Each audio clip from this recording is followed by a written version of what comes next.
आज सर्वत्र मोठ्या उत्साहात वटपौर्णिमा साजरी केली जात आहे। हिंदू पंचांगानुसार ज्येष्ठ मासातील पौर्णिमा तिथीला साजऱ्या होणाऱ्या या सणाला धार्मिक आणि सांस्कृतिकदृष्ट्या अनन्यसाधारण महत्त्व आहे। पतीच्या दीर्घायुष्यासाठी आणि अखंड सौभाग्याकरिता विवाहित स्त्रिया आज वडाच्या झाडाची पूजा करून हे विशेष व्रत करतात।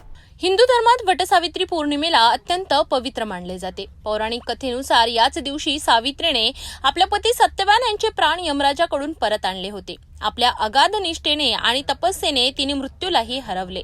म्हणूनच या दिवशी विवाहित स्त्रिया वडाच्या झाडाची पूजा करतात। वडाच्या झाडात ब्रह्मा, विष्णू आणि महेश या देवतास वास असतो अशी धार्मिक मान्यता आहे। तसेच वडाच्या पारंब्यांना सावित्री मातेचे रूप मानले जाते। या दिवशी स्त्रिया निर्जल उपवास करतात आणि पतीच्या दीर्घायुष्यासाठी प्रार्थना करतात।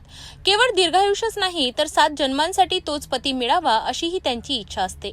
आज या दिवशी स्वाश्नी महिला आकर्षक पारंपरिक वेशभूषा करून वडाच्या झाडाभोवती फेऱ्या घेतात, पूजा करतात आणि एकमेकींना वाण वाटतात। हे वाण देण्याची प्रथा जुनी असून त्यात 5 कड्या मण्यांच्या माळीसह आंबा, जांभूळ, करवंद, फणस आणि केळ ही हंगामी फळे ठेवली जातात। ही फळे आरोग्यासाठी उपयुक्त असल्याने आणि वर्षातून एकदाच मोठ्या प्रमाणात उपलब्ध असल्याने त्यांना विशेष महत्त्व दिले जाते। पती पत्नीच्या पवित्र नात्याचा, त्यातही दृढ प्रेमाचा आणि निष्ठेचा हा सण म्हणजे एक सुंदर प्रतीक आहे।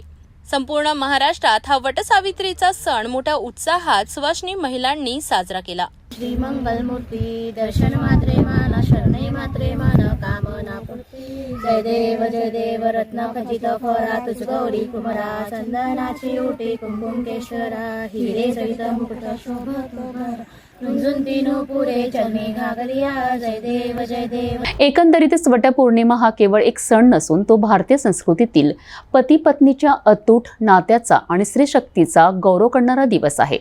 सावित्रीच्या पतिव्रत्याचे स्मरण करत आजही महिला आपल्या पतीच्या कल्याणाकरिता हे व्रत मनोभावे करतात।